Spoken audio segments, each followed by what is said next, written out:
Good morning. Thank you very much, moderator.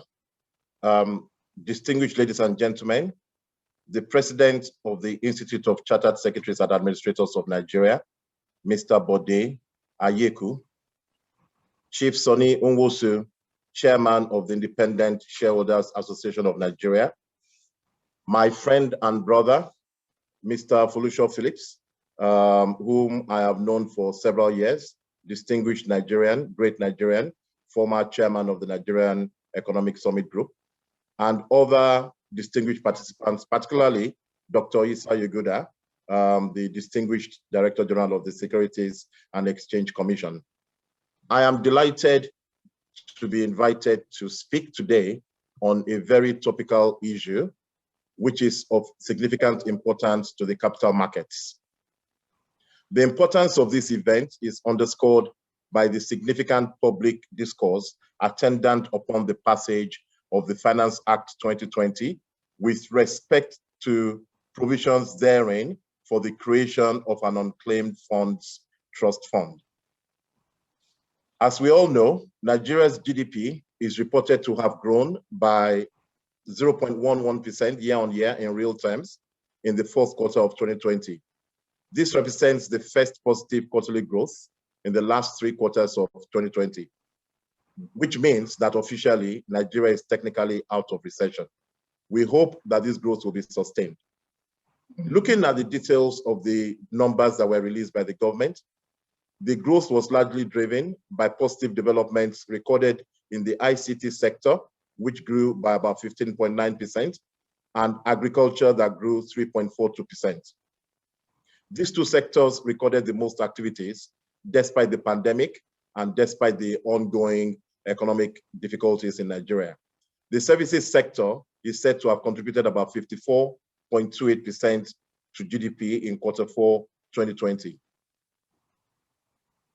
You will recall in the wake of the pandemic in 2020 that the federal government of Nigeria instituted several policy responses to stimulate the economic effect of the global pandemic on businesses. These policies, which have been the subject of public discourse, include, but are not limited to, providing extension of time for submission of taxpayer returns, waiver of penalties and interest on tax defaults, which may have arisen due to shock of the pandemic, extension of moratorium on principal repayments due on CBN intervention facilities, reduction of interest rates on intervention loans, and the like. Creation of 50 billion naira target credit facility for affected households and for SMEs, granting of forbearances to banks to enable them restructure terms of facilities to affected sectors, and so on and so forth.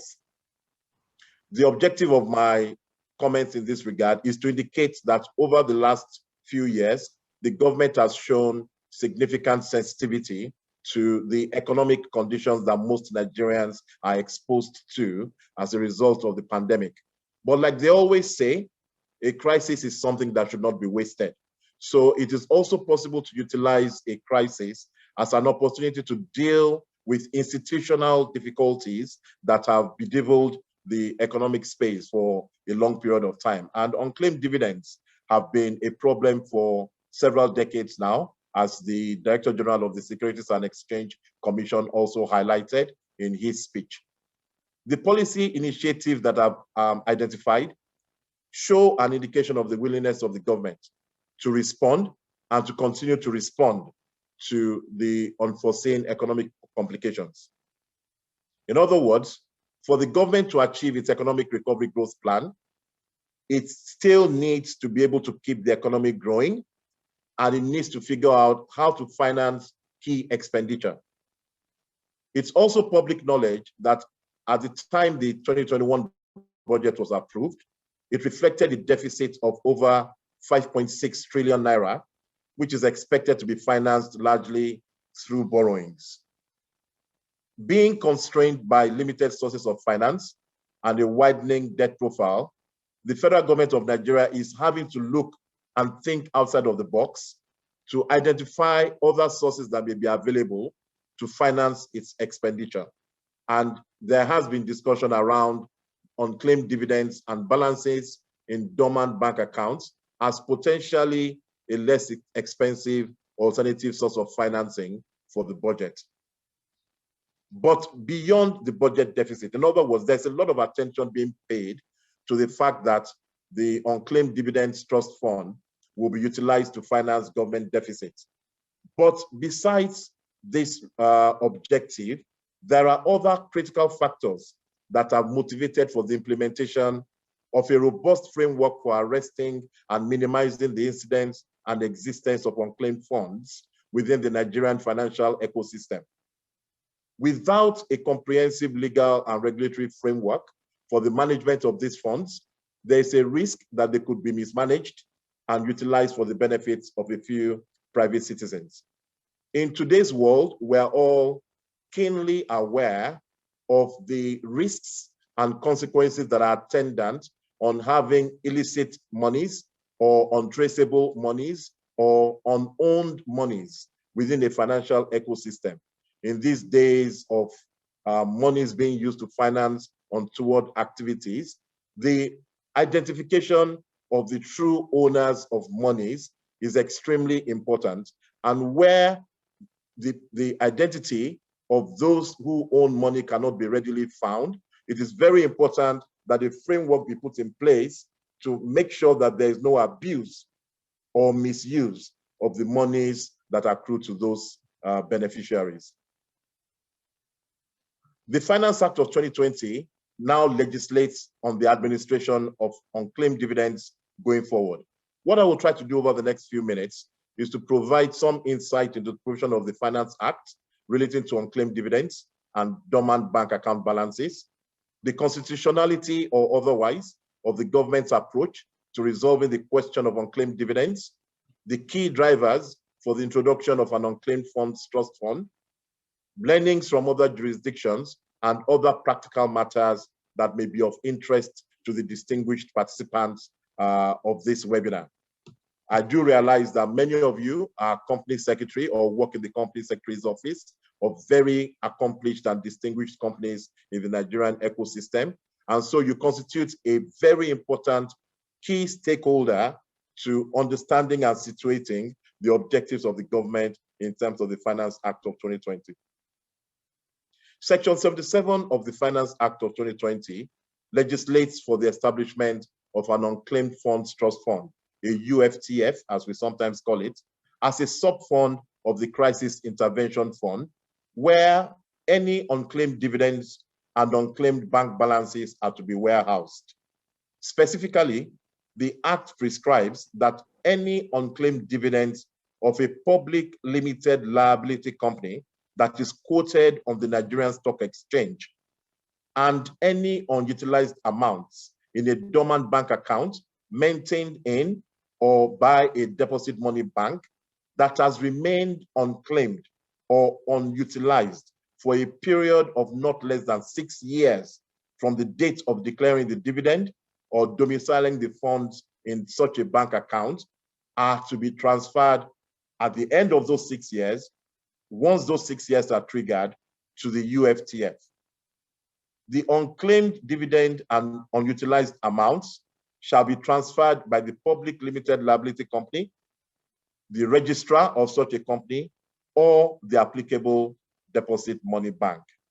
It is very important to bear this definition in mind. So, for example, this provision of the law does not apply to private limited liability companies. Neither does it apply to any other corporate vehicle registered under the Companies and Allied Matters Act, other than PLCs. And even in the case of PLCs, they must be PLCs that are quoted on the NSE, because there are some PLCs that are not listed. It is also very important to bear in mind that the monies must have remained unclaimed for a period of not less than 6 years.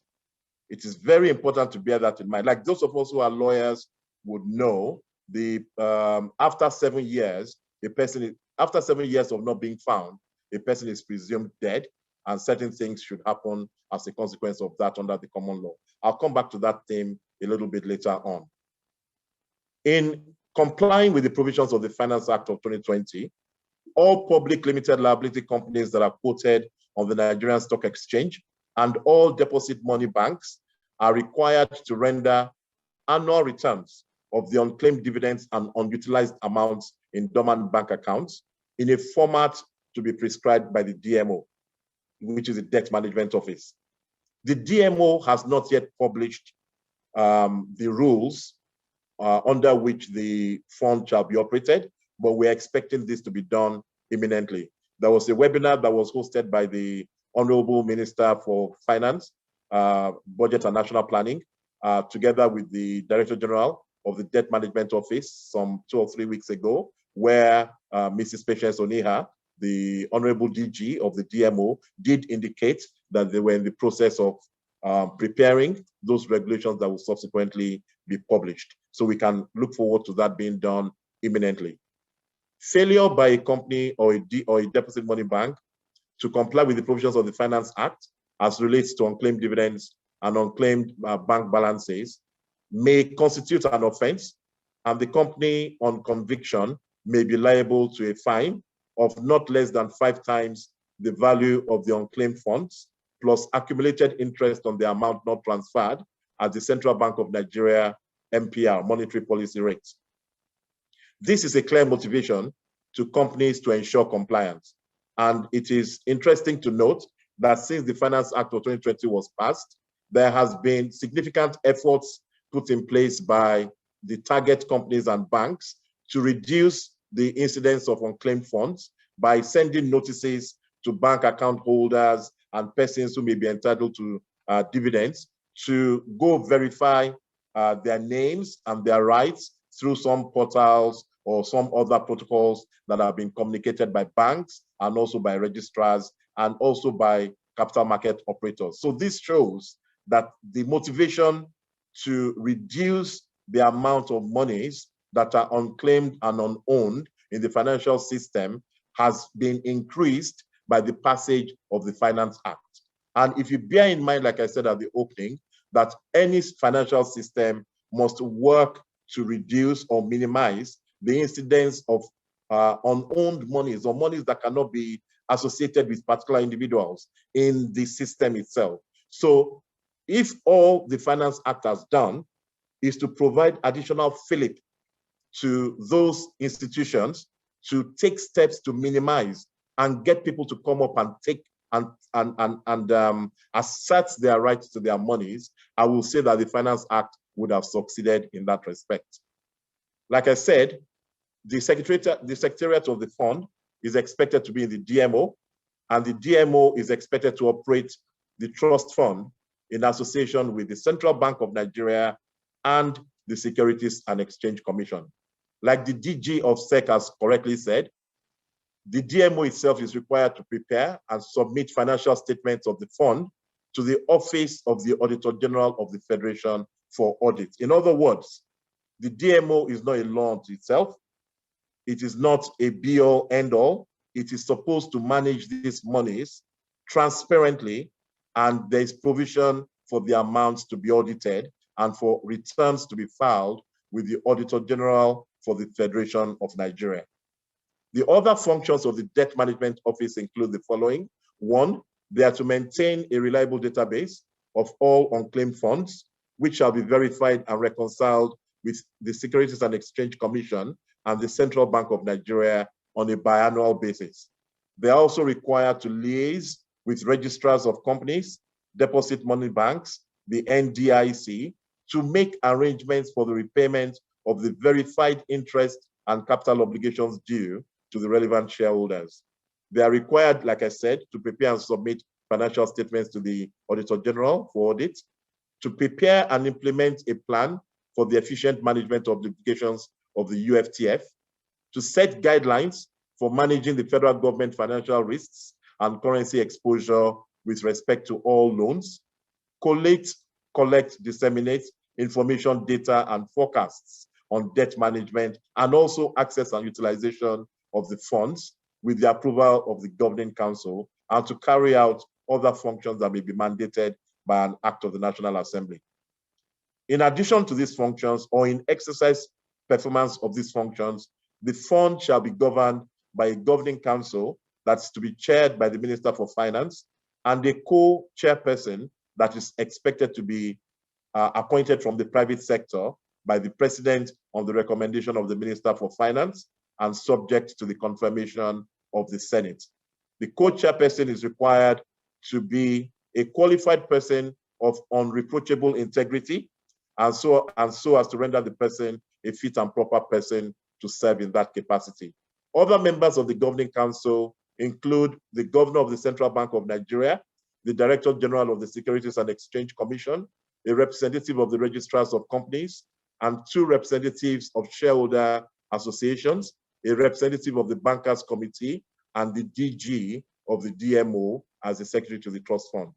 I've gone to all this trouble to highlight how the fund is expected to be managed in order to give assurance to everyone listening of the transparency and the rigor that has been imposed around this UFTF in order to ensure that all stakeholder concerns are adequately addressed and to ensure that the entire arrangement is done in the interest of all stakeholders.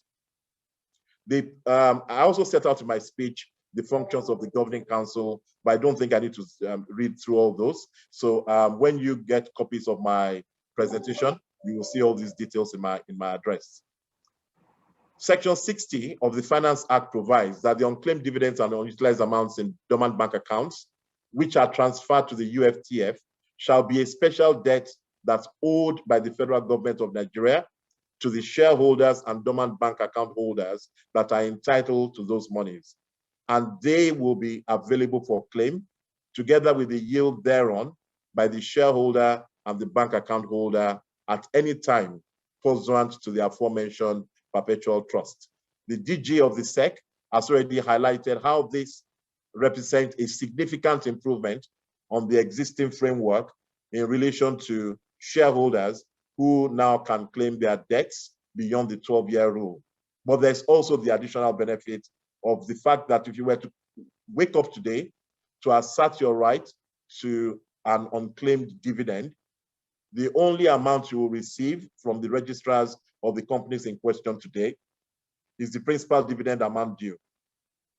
In the arrangements that are now being put in place through the Finance Act of 2020, you will be entitled to get the amounts due together with the return, which could be either interest or other accretion that you are entitled to as a result of that amount due having been invested in debt securities of the federal government of Nigeria. So when we say the government is borrowing the money, all it means is that the money shall be placed and utilized to purchase debt instruments that are issued by the federal government, whether you like treasury bills, if you like, bonds and the like. And we all know what the yield on those ones look like from time to time. I'll spend a few minutes talking about the process of stakeholder engagement that the Finance Act went through.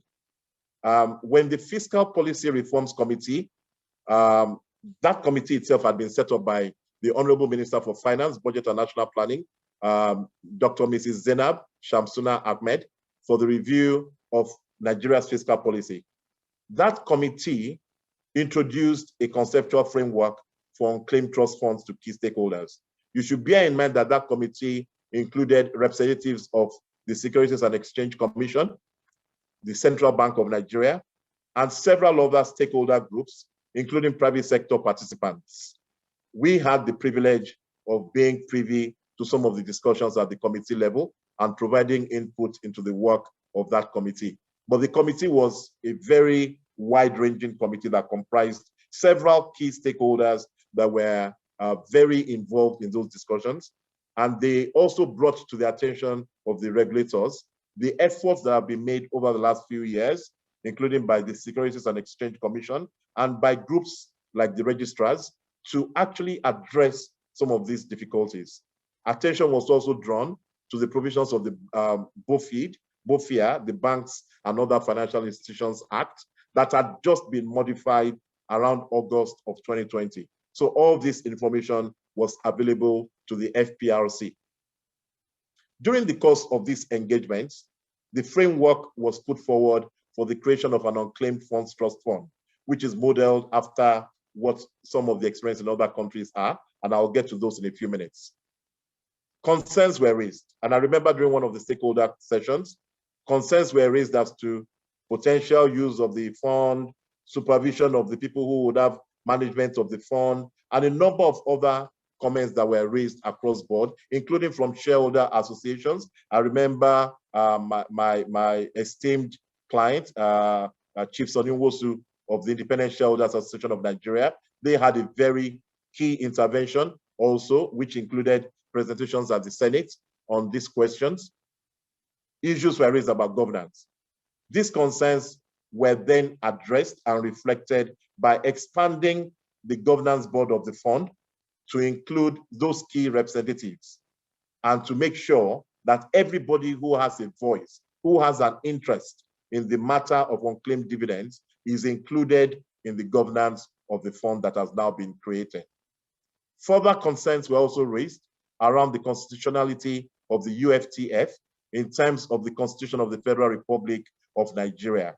Reference, for example, was made to Section 44 of the 1999 Constitution that prohibits the compulsory acquisition of property.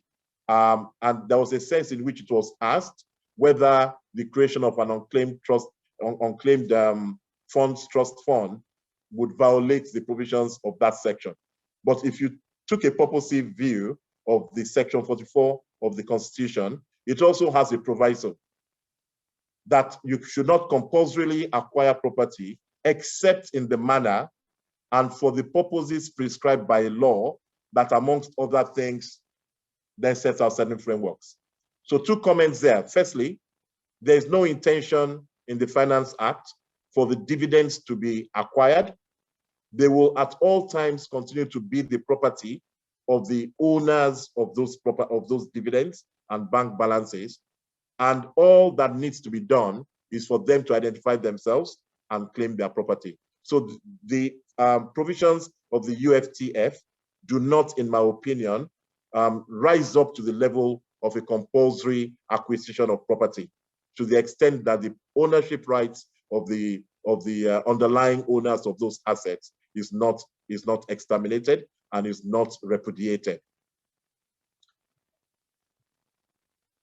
Some of us who are lawyers are familiar with the bono vacantia provisions that are currently encapsulated in the Companies and Allied Matters Act, and also the principles of eschatment in common law. I will again deal with this a little bit later for those who are lawyers and might want to interrogate these matters in a little bit more detail. In setting the context, the usual causes of unclaimed dividends include, but are not limited to: 1, improper completion of application forms, omission, inaccessible or wrong addresses, and irregular signatures. 2, failure to communicate changes of address to the registrar of the company due to relocation of shareholders, either due to employment, better accommodation. It could be civil unrest and displacement of citizens. It could be on account of natural disasters or marital status. It could be due to 3, the death of a shareholder. 4, the poor attitude of shareholders when the value of the dividend is low. When I was preparing this paper, my assistant, my manager who worked with me in putting it together, told me about the fact that he also has some dividends that are lying inactive in a company he bought shares in when he was undergoing his National Youth Service in a part of Nigeria. The total amount of dividends he believes is due is about 3,500 naira. And he assured me that he had no financial motivation to go look for that money because it will probably cost him more to go chase 3,500 naira. And in any event, what will 3,500 naira do for him? So some people don't make any serious effort to claim their dividends when they feel that the value is very low relative to the effort they have to put in to receive the money back.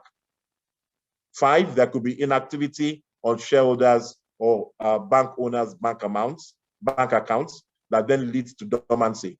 In most cases, low-income earners and other investors in rural areas who have no current account where dividend warrants can be deposited. There could be litigation by a shareholder's family when the shareholder dies without a will, or inability to obtain letters of estate administration on time. These are areas where state governments may be able to assist in future. Closure of accounts by shareholders, or when the banks where the shareholder maintains the accounts are liquidated. And Nigeria has had a rush of corporate action in recent times over the last 10, 20 years, where a number of companies have ceased to exist. And then what happens to the dividends that are being held by those companies when that happens? 8, inability of the shareholder to track the progress of the company in order to know when profits are made and dividends declared, as majority of shareholders do not attend AGMs, annual general meetings, and so on and so forth. I do provide a laundry list of additional reasons why shareholders may not claim their dividends as and when due. Some due to the inaction on the part of the shareholder, some due to difficulties that are imposed by regulatory protocols that need to be complied with in order to access the accounts. Moving on to unclaimed bank balances, these relate to funds that are warehoused in dormant bank accounts. Section 72 of the Banking and Other Financial Institutions Act of 2020 states that an account will be classified as dormant where the account, whether it's current or savings, has not been operated for a period of 1 year. And the details of the account will be entered into a register of dormant accounts. After a stipulated number of years, I think it's about 10 years, of registering the account as dormant and with no claim having been made, the bank may invest the funds in treasury bills and other securities and interest from this investment and principal sum can be paid to any person that eventually comes up to assert a right to such funds. In other words, the idea of utilizing the monies as into debt instruments of the federal government, technically lending the money to government, has consistently been in the law so far as unclaimed bank balances are concerned. Dormant bank balances may be attributed to unreported bank account closure, incomplete and illegible records, and so on and so forth.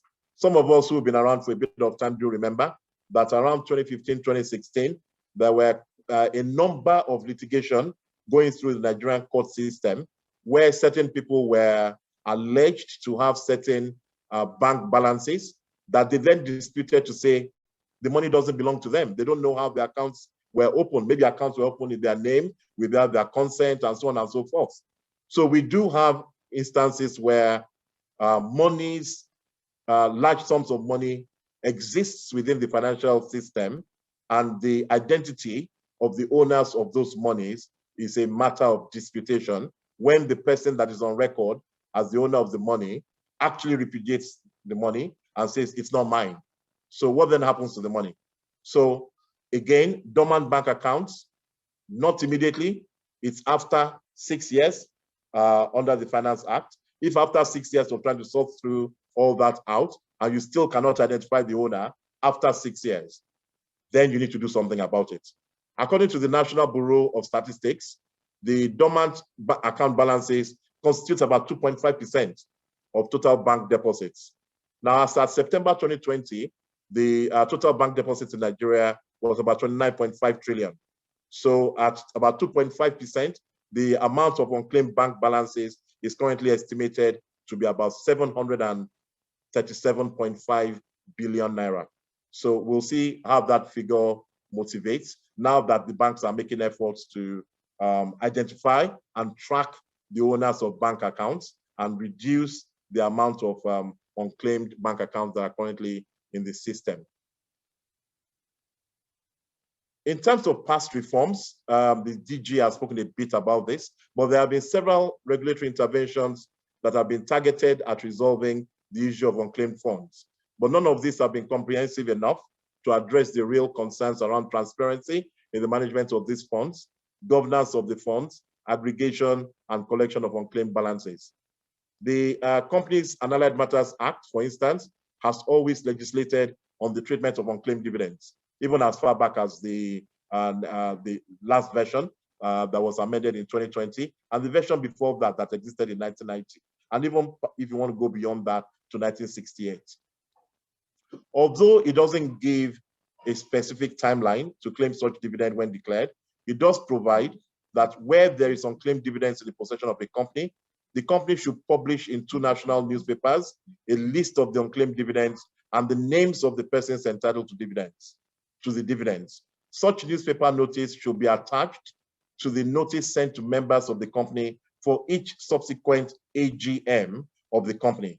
It further provides that after the expiration of 3 months of the newspaper publication and notice to the members of the AGM, the company may invest the unclaimed dividends for its own benefit in investments outside the company. And no interest shall accrue on the dividends against the company. I would tell this audience, this esteemed audience, that this is one of the provisions that really negatively excited stakeholders, including shareholders. Because what that means is that as a shareholder who is entitled to dividends, which I have not claimed, the company will invest the money on its own behalf, and I will get no interest. I get no benefit. It was felt that that is enabling a company to profit on monies that is due to me without sharing that benefit with me. The CAMA also provided, the Companies and Allied Matters Act also provided for such dividends to be forfeited to the company and other shareholders after expiration of 12 years. And the received advice from lawyers is that that provision itself is what is likely to contravene the provisions of the Constitution, because it is technically an expropriation of someone's property. So you say that if he doesn't claim it after 12 years, you will now forfeit it. That's an expropriation. And forfeit it to the company and other shareholders. So if I put my money in company A together with a few other shareholders, why should my dividends be given to shareholder B, C, and D? My dividends should be my property. So this really excited people negatively. They felt that the provisions of the law may amount to a breach of the Constitution and that it should be addressed. Moving on, where the dividends remained unclaimed and the company is being wound up, Section 683, subsection 4 of CAMA of 2020 provides that a liquidator that has possession of unclaimed or undistributed assets of the company, which have remained unclaimed or undistributed for 6 months after the date of their receipt, should pay the same to the CLA, the company's liquidation account, which is managed by the Accountant General of the Federation. And the AGF has responsibility to invest the funds in this in government securities. Again, the money is technically lent to the government of the Federation. Again, the idea of investing unclaimed dividends in government securities, thereby lending to the Federation, is not a new idea. It has always been within our legal ecosystem, and it shouldn't excite people as negatively as it seems to be doing right now. Where the company undergoes the liquidation and winding up process, and some assets of the company remain unclaimed upon final dissolution of the company, all property and rights whatsoever that are vested in or held on trust for the company immediately before its dissolution, including leasehold property, but not including property held by the company on trust for any other person, shall be deemed to be vested in the state without further assurance as bona vacantia. Bona vacantia in law simply means without an owner. So if a property is without an owner and that property is investment in a company, that asset becomes on liquidation or winding up, vested in the Federal Republic of Nigeria under the Eschatman Principle as codified into Nigerian law. The Eschatman Principle is a common law doctrine that transfers the real property of a person that has died without heirs to the crown or to the state. It's inherited from common law of the UK. It serves to ensure that property is not left without recognized ownership.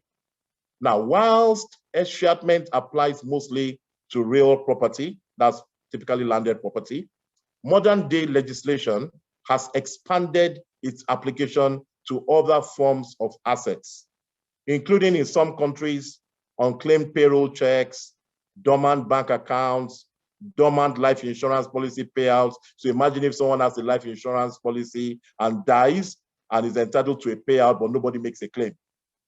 That's also a dormant fund in the ecosystem. Bonds, interests, travelers' checks, unused gift cards, retail vouchers, and the tangible contents of unclaimed bank safety deposit boxes. And I provide you in my address with sources that you can use to check on this Eschatman principle. The principle is applied widely across jurisdictions like the UK, the USA.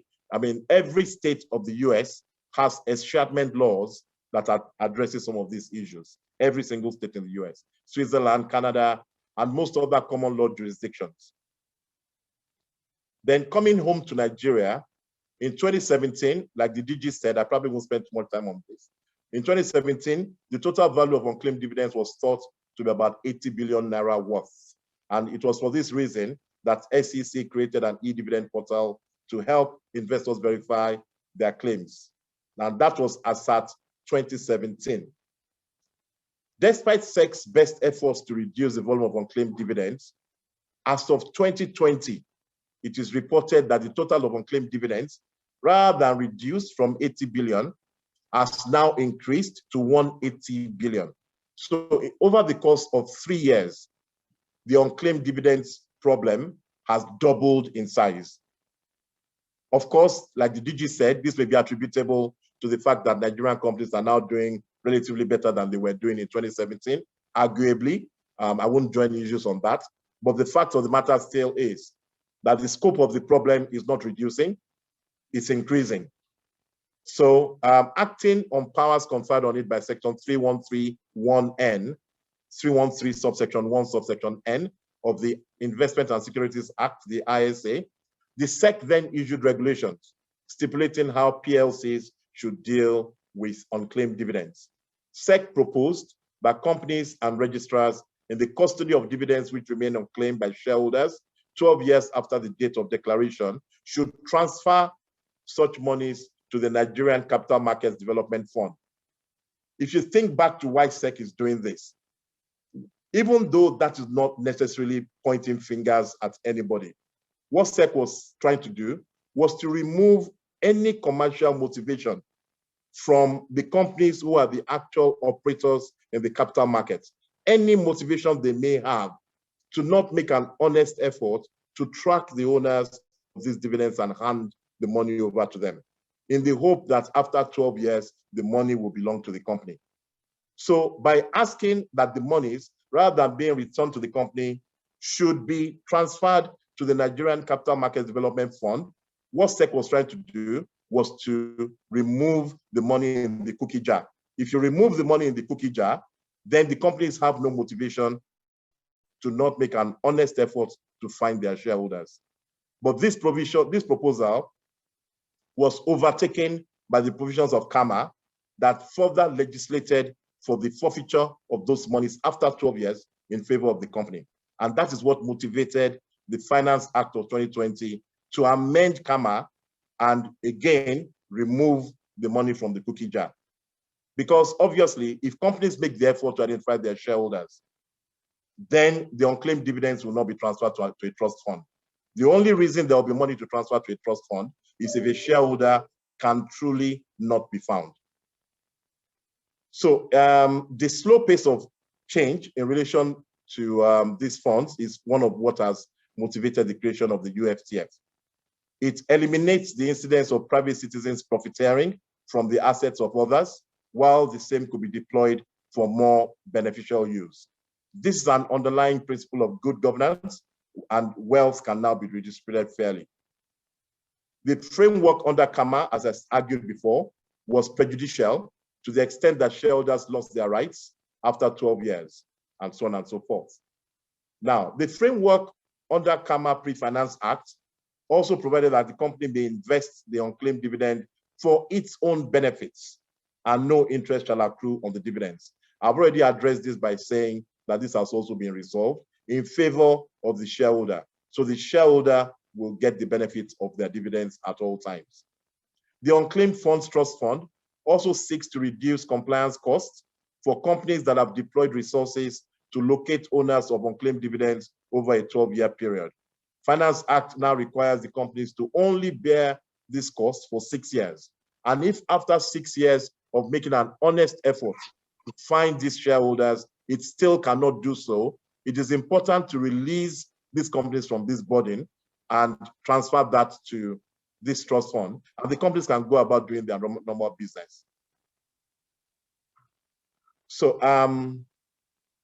with respect to the management of funds in the CLA by the Auditor General of the Federation, the CAMA does not provide a very comprehensive framework. There's no reporting obligation by the AGF, the Auditor General of the Federation, with respect to the utilization of the funds. There's no transparency with respect to the management of the fund. Hopefully, by providing such detailed rules around governance and transparency, the proposals around the UFTF that have been enunciated by the Finance Act will provide a benefit to all participants. The governance framework for the UFTF is much more comprehensive and robust, with the Governing Council consisting of representatives from CBN, SEC, NDIC, registrars of companies, shareholders associations, and the Bankers Committee. This expanded Governing Council was legislated upon in response to feedback received from stakeholders during several stakeholder engagements. I will now, as I begin to round up, speak about the practice in other countries. I've described the Eschatman Principle, for example, but it's still important to leverage what happens in other countries in order to avoid the risk of costly mistakes and errors. So the question I posed to myself was, how is the practice on unclaimed funds addressed in other jurisdictions? In the US, the Securities and Exchange Commission, in addition to the states, also recognizes the Eschatman Principle. In 2019, it issued an investors bulletin describing the Eschatman process. Various states in the US have also passed various versions of the Unclaimed Properties Act, which are presently being unified and codified into the Uniform Law Commission, also known as the National Conference of Commissioners on Uniform State Laws, and intended to apply uniformly across the US as the revised Uniform Unclaimed Properties Act. Article 2 of the RUUPA, the revised Uniform Unclaimed Properties Act, makes provision for the administration of abandoned property and enumerates the various kinds of property and the conditions to be satisfied for each to be considered as abandoned. And after that process, it can then be extradited to the state.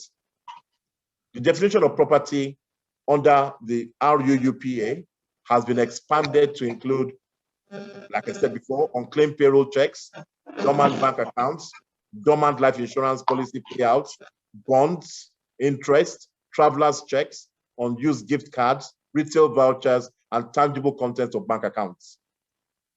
It also provides rules for taking custody of the unclaimed property and to document actual efforts made to contact the apparent owner through his last known address.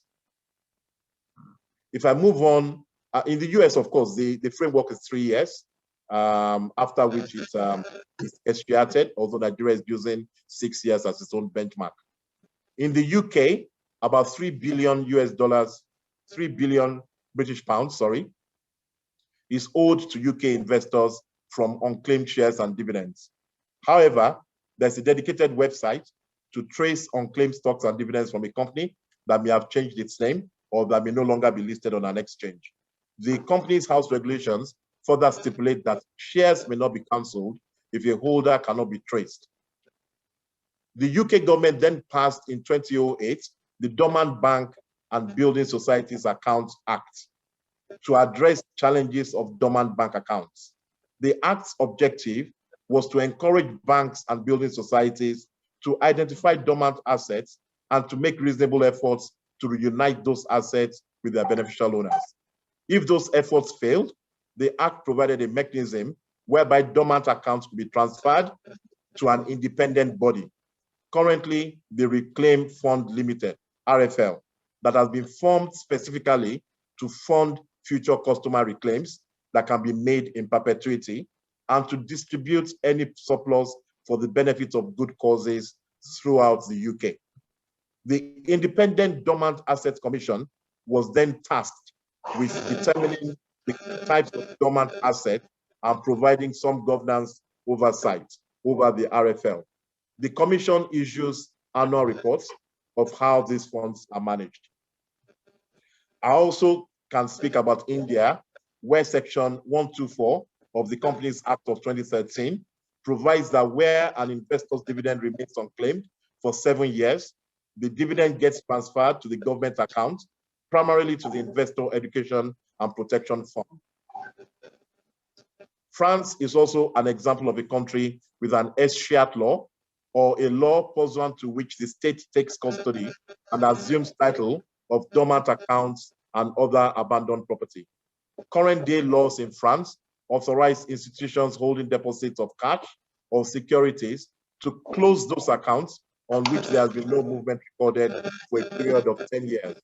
And the Deposit and Consignment Office is empowered to receive such monies. 6 months prior to transferring a dormant account to the Deposit and Consignment Office, the bank must notify the rightful claimants of which they have knowledge of by sending a registered letter to their last known domicile. Australia has a law that provides similar rules after 7 years of dormancy for the monies to be transferred to the treasurer, who is almost the equivalent of our Accountant General of the Federation. Similarly, various Canadian states also have similar laws. The state of Alberta has the Unclaimed Personal Property and Vested Property Act that provides that personal property, dividends of course being personal property, bank accounts are personal property. Personal property is presumed to be abandoned if it is unclaimed by the apparent owner within the applicable period stipulated in the regulations. So a holder of unclaimed personal property must provide a written notice to the apparent owner at least 3 months, but not more than 8 months before the date by which the holder is required to transfer the property. So there's clear data on the practice of unclaimed funds from other jurisdictions, and what Nigeria has done is consistent with what other countries have done. In fact, Nigeria has limited its own provisions for the UFTF to simply unclaimed dividends and dormant bank accounts. As I've highlighted earlier, there are a lot more personal property subheads that typically will be included in these provisions. I do not know if the stakeholders will make presentations to the government for the expansion of the scope of coverage of the UFTF, or if we're going to allow those channels of unclaimed funds to exist where they are. But if stakeholders continue to make agitation, clean up the financial ecosystem and avoid having this kind of funds lying all over the place, you may find out in future years that the scope of the UFTF may be expanded by legislation. What is the way forward and the role of company secretaries and registrars? In spite of the clear practical concerns raised by various stakeholder groups, the costs and benefits around the use of funds, focus must now be turned to 1, minimizing the incidence of unclaimed dividends and bank balances, and 2, providing feedback to the federal government of Nigeria through various communication channels on the outcomes and practical challenges to implementing the UFTF as currently contemplated. Laws are not final. They are always subject to change. Bear in mind, the Companies Act was amended in 2020. The Banks and Other Financial Institutions Act was amended in 2020. And yet, Finance Act still amended those two legislation in December of 2020. So the Finance Act itself may be reviewed by future Finance Acts, especially now that the passage of a Finance Act is fast developing into an annual tradition. So modifications can be made. If there are gaps that are identified as this law is being implemented, it can be suggested for modifications to be made to the Finance Act. And I encourage the Institute of Chartered Secretaries and Administrators of Nigeria to be a valuable part of this conversation by joining with other stakeholders to make your voice heard on how you think the UFTF can be made to be operational to the interest of all stakeholders. In addition, shareholders should be educated of the various mechanisms available, such as the Securities and Exchange Commission's e-dividend portal, which is available to them to verify the existence of the unclaimed dividends and reduce the amounts that will be transferred to the UFTF. We also think that deposit money banks should intensify efforts to reconnect with and revive dormant bank accounts. We think that independent shareholder associations, such as the one that is led very admirably by Sir Sunny Nwosu, also have a role to play in educating their members of their ability to go and claim their rights so that they can reduce the incidence of unclaimed dividends and therefore reduce the problem that constitutes and the amounts to be transferred to the UFTF. In Section 78 of the Finance Act, in addition to the existing fund management protocols in the DMO, further protocols have been given as guidance to DMO. So we expect some regulation to be issued in due course. And as company secretaries, we will sometimes be called upon to advise our companies, our clients, of the compliance requirements that are now stipulated by law and the need to provide fair oversight over the DMO in the management of the UFTF. In concluding, the UFTF allows the government to serve as trustee of last resort for unclaimed funds. Excuse me.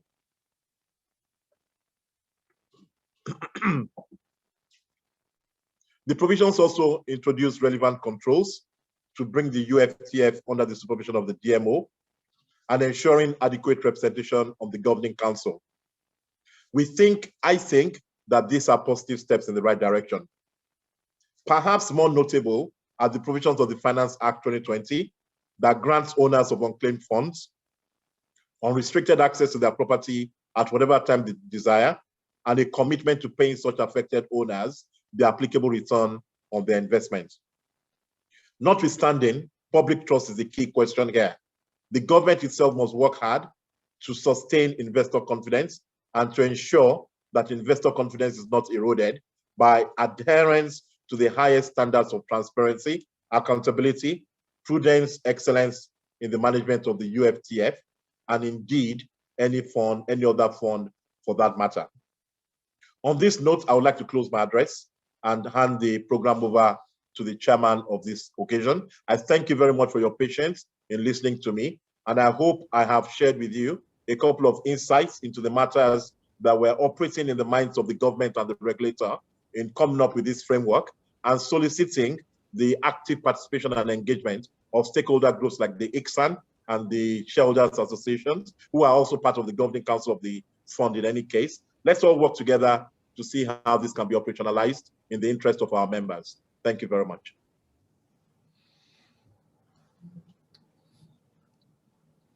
Well, before Onyi comes on board, let me just say thank you for such a phenomenal paper. You seem to have covered anything coverable. And as the questions popped up in my head, and so you proceeded to sort of answer each and every one of them. And I think, obviously, having been part of that process, you have very deep inside knowledge of what's going on and what has gone on. And I must say thank you so very much for that. And I hope that with the other speakers, they will now be able to complement and deal with other issues. I don't know if Onyi is still there to take on. I am here, Mr. Chairman. Okay. If I may. Go ahead, please. Yes, please. Thank you, Mr. Ajibola Olomola, for a brilliant paper and very well delivered indeed. I would like to summarize a few things you said. You have constructively given us constructive advice on what to do. You have charged the banks to improve their KYC processes and to ensure that they locate their customers.